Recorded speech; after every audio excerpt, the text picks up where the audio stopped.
Movie की शुरुआत होती है एक रेगिस्तान से, जहाँ दो लोग एक बड़ी छिपकली को पकड़ने आए। एक आदमी जाल बिछाकर एक छिपकली को तो पकड़ ही लेता है और दूसरा एक जगह पर डेंजर जोन बना हुआ दिखता है, जिसका मतलब था कि यहाँ पे बहुत ज्यादा खतरा है, इंसानों का आना यहाँ पे मना है। और पहला वाला दूसरे वाले को पूछता है कि यहाँ से जाने के लिए। जब पहला वाला अपना नेट बिछाने जा रहा था तभी उसे एक अजीब सी आवाज सुनाई दी। वो चेक करने जब आगे जा ही रहा होता है तभी उसे वहाँ पे एक बड़ा सा गड्ढा दिखता है, जो कि उसको बहुत ज्यादा अजीब लगता है कि इतना बड़ा गड्ढा रेगिस्तान के बीचों बीच रहने का क्या मतलब। कि उसका साथी उस गड्ढे से बाहर निकलता है, जो कि काफी डरा हुआ तो उससे मदद मांग रहा था। इससे पहले कि वो कुछ समझ पाता, एक बड़ा सा कीचड़ खींचकर उसे अपने साथ ले जाता है गड्ढे के नीचे, जिसे देख के वो बहुत ज्यादा डर जाता है और अपनी बाइक चलाकर वहां से भागने की कोशिश करता है। और उसके लगे थे एल, क्योंकि बाइक चालू ही नहीं हो रही। तभी कीचड़ का एक बड़ा सा हाथ आके उस आदमी को पकड़ लेता है, उसे पकड़कर गड्ढे के नीचे ले जाता है अपने साथ। और फिर उसके बाद हम दो सिंगर्स को देखते हैं, जो कि थे बहन भाई, एक साथ एक क्लब में गाना गा रहे थे, जिसमें लड़के का नाम काओ था। शो खत्म होने के बाद काओ अपनी बहन से कहता है कि जो भी पैसे हम गाना गा के कमाते हैं, जो कि अपनी मेहनत से आधे से ज्यादा पैसा तो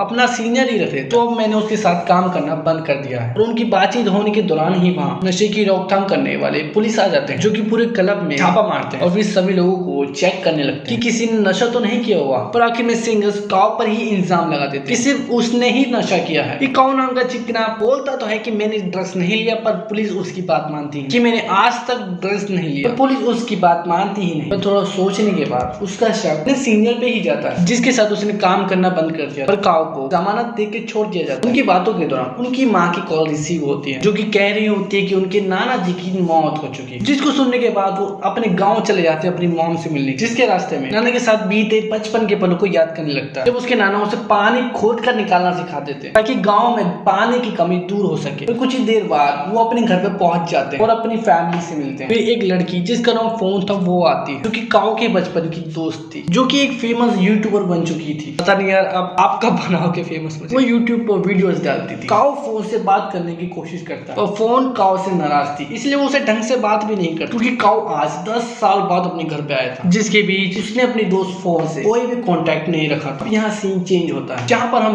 काओ और फोन के बचपन को देखते, जहाँ हम देखते हैं कि फोन के डैड काओ के डैड को वही छिपकलियां गिफ्ट कर रहे थे, क्योंकि उन्हें काफी ज्यादा कीमती माना जाता है। वो छिपकली फोन नहीं पकड़ी थी, तो काओ छिपकलियों को छोड़कर उसे आजाद कर देता है, ये बोल के कि हमें किसी की आजादी नहीं छीननी चाहिए। फोन को भी उसकी बात पसंद आ जाती है और वो दोनों दोस्त बन जाते हैं। फिर सीन शिफ्ट होकर हमें मौजूदा टाइम दिखाया जाता है। फिर हमें वही दो आदमी जो कि हमने फिल्म की शुरुआत में देखे थे वही दिखाए जाते हैं। इन दोनों को एक बड़े क्रीचर ने कैद करके रखा हुआ था। वही क्रीचर वहाँ पे आ जाता है, जिसका साइज बहुत ही ज्यादा बड़ा था और वो डायनासोर की तरह काफी ज्यादा खतरनाक भी दिख रहा था। देखते ही देखते वो दोनों आदमियों को मार के खा जाता है। वो अपने फ्रेंड फोन के वीडियोस देखने लगता है। फोन ने अपने 8 मिलियन होने की खुशी में एक मुकाबला रखा, जो सबसे पहले गांव में से पानी निकालेगा, जो सबसे पहले मेरे गांव में से पानी खोद कर निकालेगा, तो वो उस मुकाबले को जीत जाएगा, जिसके बाद उसे काफी ज्यादा पैसा मिलेगा। ये बात काओ अपनी बहन को भी बताता है। उसकी बहन कहती है कि हम दोनों को भी इस मुकाबले में हिस्सा लेना चाहिए, जिसके बाद वो भी मान जाता है। जिसके बाद वो एक लड़के जो कि काओ का दोस्त होता है, वो अपने ग्रुप में शामिल कर लेते हैं। फिर वो वहां जाते हैं जहाँ पे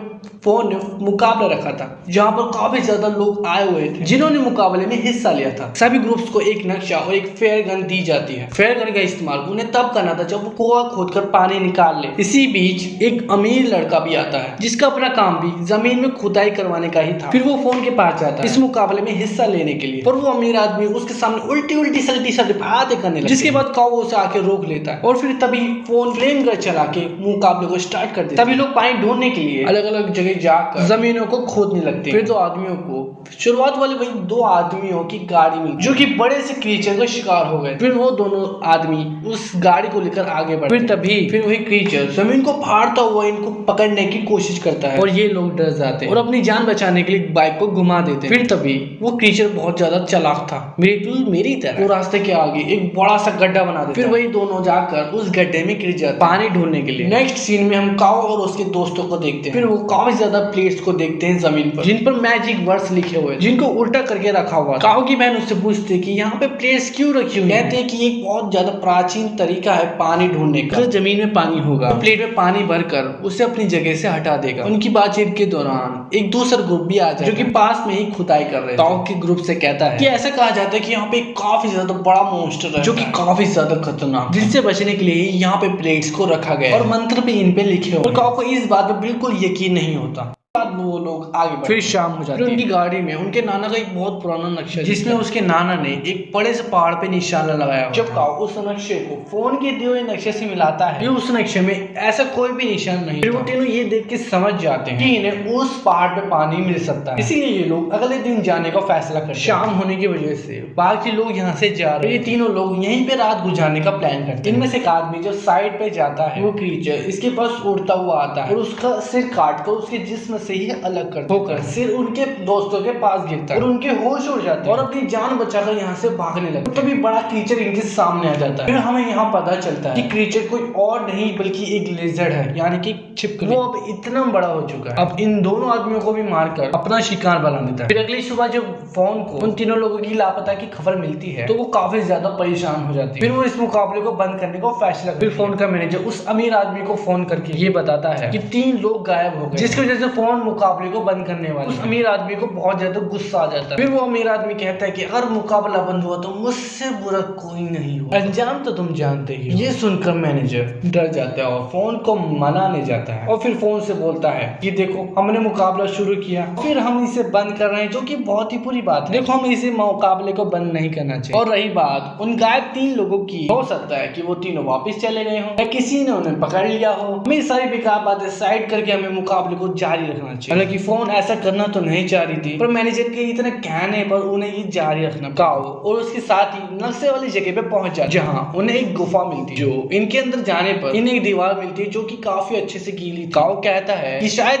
दीवार के पीछे पानी है, हमें शायद इस दीवार को तोड़ना चाहिए। दरअसल ये लोग जहाँ पर आए हैं वो एक लेजर्ड जो कि क्रीचर उसका घर है, जो कि तभी आ जाती है। काओ के एक दोस्त को अपने मुंह में दबा ले। बहन भाई बहुत डर जाते हैं। वो दोनों भाई बहन अपनी जान बचाने के लिए गुफा से बाहर आ गए। फिर तभी बाकी लोगों के पास जाकर क्रीचर के बारे में बताने लगते हैं और कोई भी इनकी बात पे यकीन नहीं करता। तभी अगले ही पल क्रीचर जमीन फाड़ कर एक आदमी पे अटैक कर देता है और उसे नीचे से आधा पकड़ लेती और उसे भी अपने साथ ले जाता है। यह देख सबके होश उड़ जाते। अब लोगों को काओ पे यकीन हो गया था, तभी सभी लोग अपनी जान बचा के भागने लगे। जैसे जैसे काओ की बहन और वो अमीर आदमी कार में छुप जाते हैं, पर मैनेजर अंदर नहीं आ पाता, वो बाहर रह जाता है। फिर तभी वो क्रीचर आके उस मैनेजर को कच्चा चबा जाता है। फिर वो क्रीचर काओ और फोन के पीछे पड़ जाता है। फिर बचने के लिए वो दोनों भागने लगते हैं। क्रीचर भी उनके पीछे लग जाता है। वो दोनों भागते भागते एक गड्ढे में गिर जाते हैं। फिर काओ की बहन काओ को बचाने के लिए कार का हॉर्न बजा देती है, पर जैसे ही क्रीचर आता है काओ की बहन और वो अमीर आदमी नीचे छुप जाते हैं। वो क्रीचर इनके पास आता तो है पर इन्हें देख नहीं पाता। वो चुपचाप वहां से चला जाता है। काओ और फोन को जल्द ही पता चल जाता है कि वो और कहीं नहीं सीधा लेजर्ड के ही घर में कूदे। फिर वो दोनों आगे चलने लगते हैं और उन्हें लेजर्ड के काफी सारे अंडे दिखते हैं। फिर आगे उन्हें काओ का दोस्त भी मिलता है जो कि मरा नहीं था, जिंदा था। क्रीचर ने उससे भी मजबूत कवर में कैद करके रखा हुआ। वो दोनों से बचाने की कोशिश करते हैं पर वो उसमें से बाहर नहीं निकल पाता और कवर उनसे टूटता ही नहीं। उन्हें और भी ज्यादा कवर्स मिलते हैं जिनमें काफी सारे लोग। दरअसल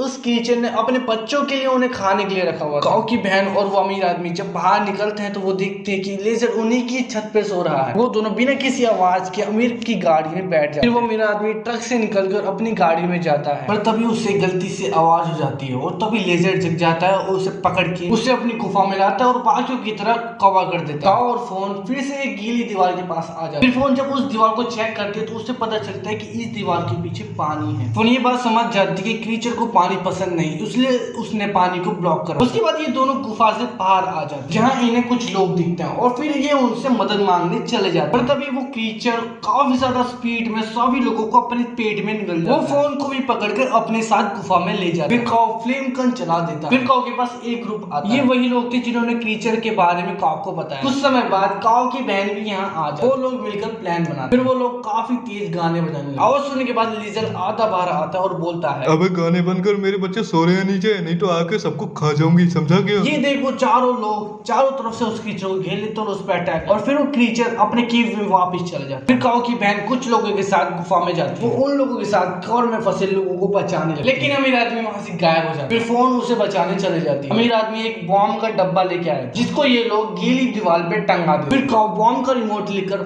फोन को अंदर बचाने चले जाते हैं और फोन अमीर आदमी को ढूंढ ही लेती, मगर जब वो केव से जा रहे होते हैं तभी उनके सामने क्रीचर आ जाता है। फिर अमीर आदमी क्रीचर को देख के खुद अपनी जान बचाकर वहां से भाग जाता है फोन को छोड़कर। क्रीचर फोन पे हमला करता है पर तभी काऊ आके उस पे हमला कर देता है और वो क्रीचर इतना बड़ा हरामी होता है कि उस पर कुछ भी असर नहीं होता। फिर क्रीचर अपनी धूम से फोन को पकड़ लेता है। फिर क्रीचर फोन को मारने ही वाला था पर तभी काऊ आकर उस पे फ्लेम गन चला देता है। फिर वो फ्लेम गन उस क्रीचर के मुंह में चला जाता है जिसकी वजह से क्रीचर हड़बड़ा जाता है। जैसे ही उसका ध्यान भटकता है वो दोनों लोग वहां से खिसक लेते। फिर क्रीचर से दूर जाते ही काऊ बटन दबा देता है पंप का, जिसकी वजह से पानी चारों तरफ फैल रहा होता है। पानी का दबाव इतना ज्यादा था कि क्रीचर भी उसके साथ तैरने लगता है और क्रीचर भी मारा जाता है। और पानी इतना तेज होता है कि काऊ और फोन के पीछे भी आ जाता है और वो सही समय पर गुफा से बाहर आ जाता है। काऊ की बहन और उसका दोस्त भी बाहर होते हैं। चारों तरफ से पानी बाहर निकलने लगता है और वो लोग खुशी मनाने लगते हैं। फिर नेक्स्ट सीन में हमें दिखाया जाता है जो कि अमीर आदमी गड्ढे से बाहर निकल रहा है, वो भी उस क्रीचर के अंडे के साथ, जिसको देख वो काफी ज्यादा हंस रहा है। इस अंडे का मतलब है कि क्रीचर का अभी तक जड़ से खात्मा नहीं हुआ। भाई क्रीचर का एंड हो ना हो पर फिल्म का एंड हो चुका है। तो भाई